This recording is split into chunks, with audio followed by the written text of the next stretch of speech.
Shruti Smriti Purananam Alayam Karunalayam Namami Bhagavat Padam Shankaram Loka Shankaram.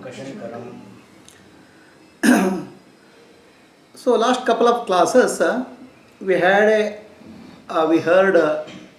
teaching about different aspects of reality by Yajnavalkya to the people who have asked questions. So let's just review so that we understand what we have learned so far, so that we can understand next questions. There was a question by Gargi about the different lokas, the planes of experience. Yajnavalkya told Bhuloka, then Surya Loka, Nakshatra Loka, up to Brahma Loka, he told various planes of experience. Then there was a next question, who is holding all these planes of experience? Then it's told as Sutratma. Okay. So then who is controlling Sutratma? Then the answer is Antaryami. The Sutratma or Prana is also called Hiranyagarbha or universal mind. Okay. So it is difficult to understand at the universal level, but let us understand it at our own body mind level, so that our understanding of the universal becomes easier. We can relate to our body mind complex. Okay. So and this relationship is possible because there is a teaching in Vedas, Yad Brahmande Tat Pindande. What is in the universe is in your body. What is in your body is in the universe. So for whatever you have to understand in the universe, you refer to within yourself. Okay. So for us there are several lokas, the planes of existence. Okay, there is a Bhuloka, Surya Loka, Nakshatra Loka, then Brahma Loka. Right. So now any experience happens in the domain of the mind. Okay. So for us there is a mind. We know we have a mind. Okay. Any experience happens in the mind because any experience is a thought. So the Bhuloka, the world you see, is a thought in the mind. Okay. So there are different levels of experience within us. So that we call as experience related to different chakras in the body. There are 6 chakras: Mooladhara, Swadhisthana, Manipura, Anahata, Vishuddha and Adna. These corresponds to the various experience of various lokas in the universe at the individual level. Okay. Then at the top of the head we have Sahasrara, that corresponds to the top Brahma Loka. Okay. So like that there is a correspondence between what is happening in the universe and what is happening here, and everything is mind. All experiences are in the domain of mind. Okay. So then the next question, this is actually for a first question of Gargi, the various lokas. All the lokas are in the mind. All the lokas are experienced in the universal mind. And for me, individual mind, these experiences are within the chakras, related to chakras. So what is happening in the universe and what is happening in the individual, their correspondence is there. Are we clear? So then next question comes, who is holding all these lokas? So our whole entire body, all the chakras are operated by Prana Shakti, the life force. So the prana is 5 type of pranas: prana, apana, vyana, udana, samana. I explained. And then also I explained that there are sub pranas, 49 sub pranas, which is actually totally 54 pranas. So that's the individual level. And I can understand what is prana. My heart is beating, so that's prana. My liver is functioning, my kidney is functioning, my digestion is happening, my brain is working. All these are done by prana. So the mana and prana. Okay. So now at the universal level, this prana is called Vayu. So that's operating the solar systems, galaxies, holding together all the holding together all planets and all those things at the universal force. The scientists have called as these forces as four natural forces: strong magnetic force, weak magnetic force, and nuclear force, and gravitational force. Our rishis told them these are again Vayu, there are 43 Maruta, 53 Marut Devatas corresponding to 54 Marut Devatas corresponding to 53 Pranas. Internally the prana is Mukhya Prana, the main prana is there, and externally it's called Vayu Devata. So this is what I told. Okay, right? Now the same prana is the main thing. Without prana, the mind and anything cannot work. The prana at the individual level also activates the mind, manas. Okay. At the universal level, the prana activates the subtle body of the God, subtle body of the universe. Subtle body of the universe is called Hiranyagarbha. The subtle body at the individual level, subtle body of God in the individual is called Taijasa. Alright? So now we are able to see the correspondence between the universe and the individual. Why the universe and individual? Because we can't study the universe, it's very complex. We can study ourselves. Okay? So subtle body of the universe is called Hiranyagarbha. Subtle body of me is called my mind. Okay? Subtle body of the universe is activated by Hiranyagarbha or prana, and subtle body of me is activated by Taijasa, light. Me is the individual level. But the same Taijasa and Hiranyagarbha are one. Okay? So then we go to next level. Who is controlling Sutratma is the question. So that is actually controlled by and then we came. I have a jiva. Jiva is the reflected consciousness or Chidabhasa in my mind. Similarly, there is a reflected consciousness or Chidabhasa in universal level. In the earth, there is a earth, sun, moon, everywhere there is a reflected consciousness which is holding together that particular entity. Reflected consciousness in me is called jiva, and reflected consciousness in earth is called Devi. In sun it's called Surya Deva. Like that, all universal bodies have a reflected consciousness. Okay? It's called Jiva in us, and the universal body is called Deva.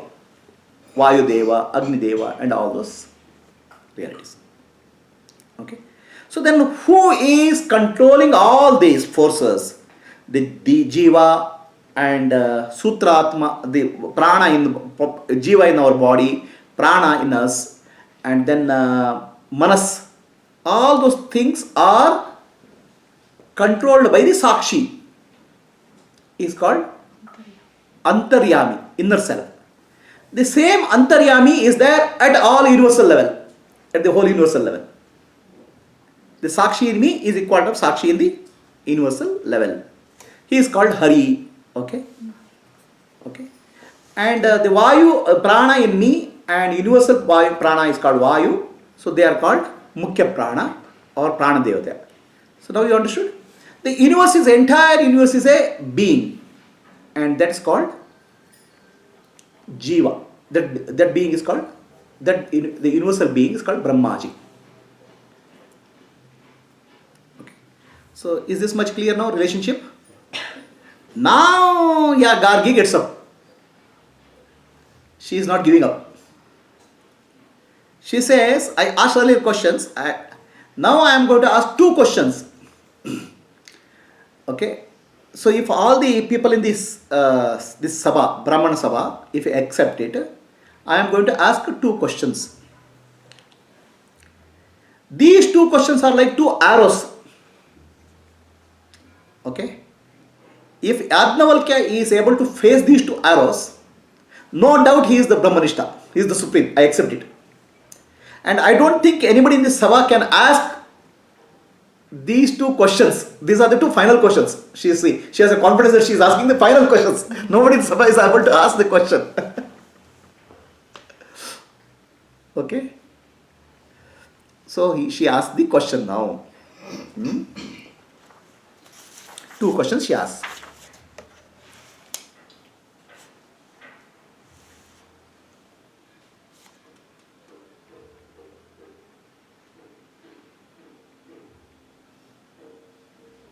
Now she is asked, all these lokas and all this Sutratma, where did they come from? Where it is coming from? She is asking one question, one above this now. All these lokas, Brahma Loka, Sutratma, Then you call this Antaryami. Where did they come from? What is the source for this? So it's next level question. They are step by step going from the grosser to subtler. Okay. So Yajnavalkya says, so all these are manifesting from Avyakrata. Avyakrata or also is called Maya.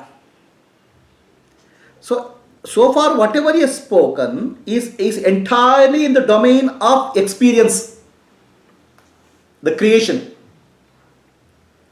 Okay. Avyakrata is the source for all these.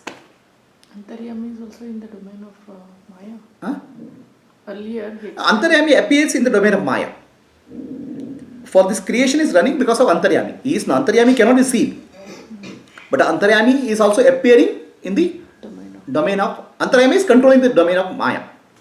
It's like Ishvara, you can say, Bhagwan. Okay. So now she is going beyond this creation, asking what is the source of this creation? Where did it come from? So Yajnavalkya says, all this came from Avyakrata. Avyakrata also is called Maya. Okay. Maya is, you can say, the universe in the idea level. Universe has not appeared, it's in the idea level. Universe in the subtle form. Universe in the ideal. After entire universe destruction is destroyed, or that pralaya happens, it goes back to Avyakrata. And before pralaya, it also comes from the Avyakrata. Avyakrata means, Avyakrata is Maya. It's a Sattva-guna, Rajoguna, Tamoguna in a balanced state, and the whole of creation is in an idea form. So you say Avyakrita is Maya in the seed form. Maya itself, Maya in the manifest Maya form. which has not yet manifested. Yeah, manifested Maya is called Prakriti, the nature. Okay. Unmanifested is Avyakrita. Avyakrata or Maya. Okay. So now, at the universal level, it is actually related to Srashti, Sthiti, Samhara or Pralaya at the massive scale. At the individual level, right, when I go to deep sleep, my body, mind goes to a very causal form. It returns back to the causal state. The causal state of my body and mind has gone back to Avyakrata. The causal state of the universe is called Avyakrata. It is almost like a sleep-like state. In the sleep, is there no universe? It is there in the idea form. It's like almost like when you shut down your computer, the programs are not deleted. The programs have gone into hibernation. When you switch on, again it comes back. They are in the dormant condition. So Avyakrata is the dormant condition of the universe. So Avyakrata is dormant condition for my body and mind when I go to sleep. Right? So it is happening at a miniature level in my individual. So there are two aspects of creation. Before the creation happened, there was nothing. It is called Asat. Asat means not there. And the creation came into existence. It's called Sat. The tree exists, the plant exists, everything is existence. Or manifest form. Sat means manifest and existing. Asat means unmanifest. It is not existing in the form which we see. Right? So also I can say a presence and an absence of creation. The presence of creation and absence of creation. In the absence of creation, creation was dormant in the idea form. So there is a presence and absence. So at individual level, if I can say, in the waking state, the individual universe is present. In the deep sleep state, universe is absent. The presence and absence is there. Right? So the presence and absence is alternating at the individual level. Same thing is happening at the universal level and a larger scale, time scale. Like Srishti, Sthiti, it runs in some billions of years. At the individual level, every day I see. Of course, at the time of death, again, at the individual death, again it goes to a dormant condition. So this state of the dormant condition of the universe is called Avyakrata or Maya. Understand? Where was Maya? The Maya is the power of Brahman. The Maya was in Brahman. Okay? So when the Brahman in the form of Ishvara manifests the world using Maya. Right? Using Maya, Brahman manifests the world in the form of Ishvara. Okay? Before manifesting the world, Maya was hidden in Brahman. Right? So entire creation came from Avyakrata or Maya. This we call as Jagannatha. Okay? Now Yajnavalkya is taking one step beyond the creation. So the entire universal level creation we can't understand, the individual we can understand. In the deep sleep, there's the absence of the world. In the waking state, there's the presence of the world. Right? So Yajnavalkya is pointing out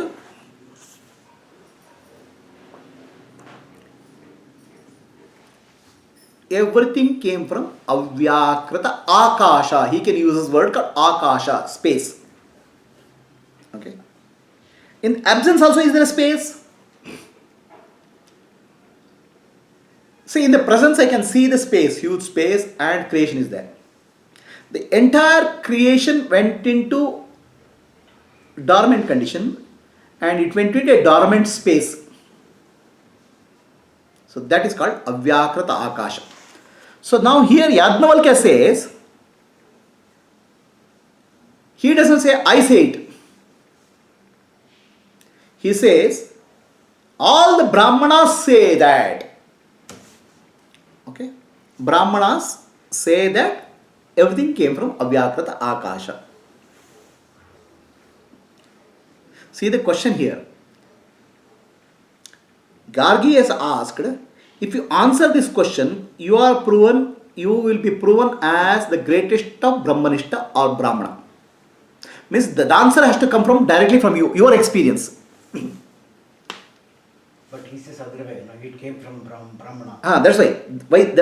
Why he says like that is the question. Right? He doesn't say it's my experience.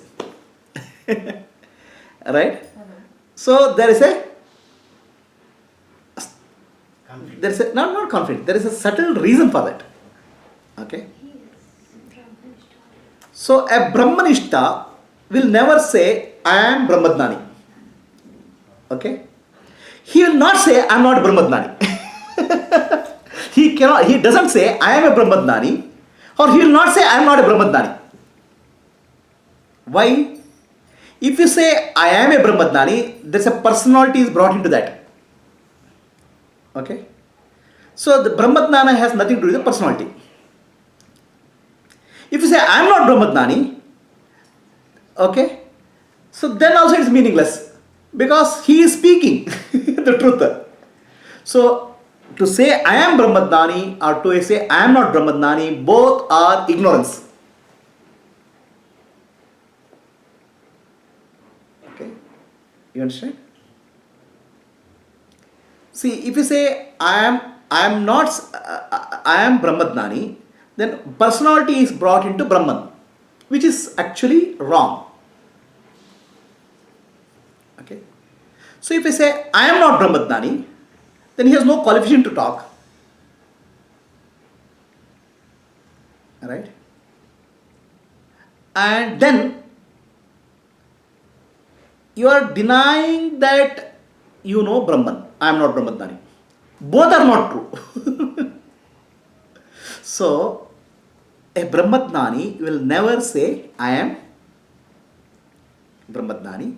He will never say, I am not Brahmadani also. Are you clear? So, normally Brahmadnanis, normal way of Brahmadnani answering a question of Brahmadnana, they always say, scriptures tell that. They always say, this Rishi told. They will never say, I told. Okay? They always say, give a third party reference and he said so. Sri Shankaracharya said so. Shankaracharya will never say, I said so. Shankaracharya will say, my guru said so.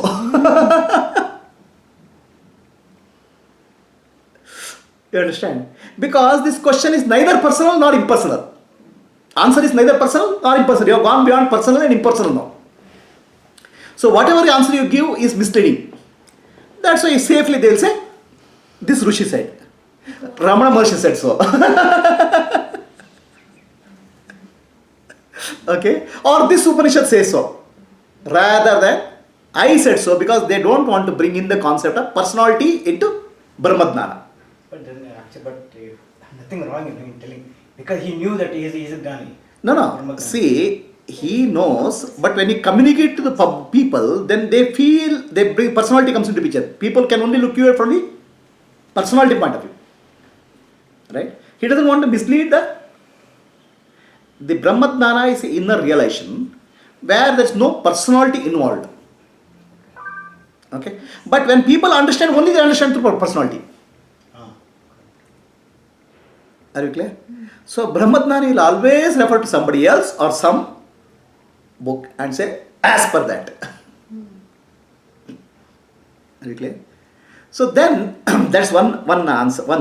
So Gargi is asking, are you Brahmadani? If you answer this question, you are Brahmadani. Now he is answering, avoiding a direct answer to the question, I am Brahmadani. Okay? Then there is a second aspect of this.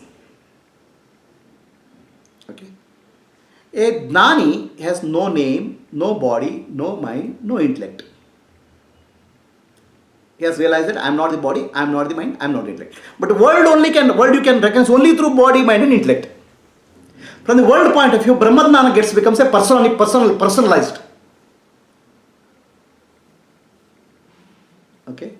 So that's why a Gnani doesn't give a direct answer for a question which is directly pointed at. Are you Brahmadani? Then you answer this question.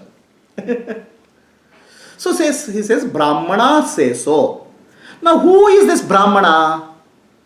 The Brahmana, I said, are many possible things. Guna, Karma and Jnana. Karma means somebody who performs the yajna, Veda mantras. He is a Karma by Karma Brahmana. Guna is somebody who has the qualities of a Brahmana. Jati Brahmana is somebody who is born in Brahmana community. So the Brahmana here is not referring to any of them. Brahmana means a Brahmadnani, a realized person, a realized sage. Okay? Another enlightened sage. He's accepting the Brahmana, no? When he's telling answer. Brahmana means he's the character of his Gnani. Yeah, but no, he is not telling a specific Brahmana, he is speaking Brahmana. Brahmadnanis say like that. Trying to avoid a personal answer to the question. Okay? So Brahmadnani say so, he says that. Are you clear? Brahmana here is not a jati or by birth. Brahmana doesn't mean by profession, which is karma, yajna, puja and all. Brahmana doesn't mean by guna also. Somebody has Brahmana guna means thinkers, knowers, like scientists and all. It's not like that also. So Brahmana here means Brahmadnani, somebody who knows Brahman. Okay. So in Brahmana in Vedic time is invariably used in the context of a Brahmadnani. Over a period of time, people have started misusing it in the form of caste, community or profession. Okay. Is this clear? So there is no direct answer, yes I am Brahmadnani. Please understand. And that is a Lakshana of Brahmadnani. If he, Sorry, sir. now this itself is pointing to he is Brahmadnani. That's what Not saying directly I am Brahmadnani, itself is pointing to he is Brahmadnani. Gargi accept this, we have to say. Huh? Whether Gargi accept this. Yeah, she accepts it. Right? It's like there was a great Gnani called Socrates in Greece. So in Greece, people, there is something called oracle, a temple of oracle. People went to the temple of oracle and asked oracle, who is the greatest wise man in Greece? The oracle says Socrates. All of them run to Socrates with a garland to respect him as the wisest man in Greece. So then they want to garland Socrates. The garland says, why you are garlanding me? Oracle told that you are the wisest man in Greece. Then he says, there must be a mistake. I don't know anything. I know nothing. Then these people get confused. They run back to oracle. Then tell oracle that there must be something mistake in what you said. Socrates does not know anything. He does know nothing. Then oracle starts laughing, and that's why he is the wisest man. A wise man a Gnani will not claim anything. He has beyond any claims or disclaims also. He will not claim that I am not a Gnani also. He is Gnana and Adnana, he has gone beyond. Yajnavalkya, just by one word, he is indicating that he is beyond both Adnana and Gnana. That's why what say Brahmanas he says. Right? So this is the typical style of a Gnani. Now Gnani doesn't answer the question, are you Brahmadnani, are you realized or not, in a direct way. Okay? For Ramana Maharshi, doesn't claim that he has realized or Gnani. He will just ask, find out who am I. It's an open-ended question. Okay? Many other Gnanis will always refer work of other Gnanis rather than saying, this is my words. Okay? If you study Madhvacharya's commentaries, there is no single point of time Madhvacharya says, this is my commentary. He always refers to another Gnani's commentary as reference. That's all. If you ask Shankaracharya, you are a great proponent of Advaita, Shankaracharya says, no, I didn't. This Advaita was there before me. It was taught to my Guru Govindapada. Okay? Guru Govindapada was taught by Gaudapadacharya. Gaudapadacharya is taught by his Guru. So nobody will claim that I am a Gnani, because there's an individuality they don't want to bring into that, personality they don't want to bring into their communication. This is the way of a Gnani. So Yajnavalkya is indirectly and directly also telling Gargi that he is Gnani.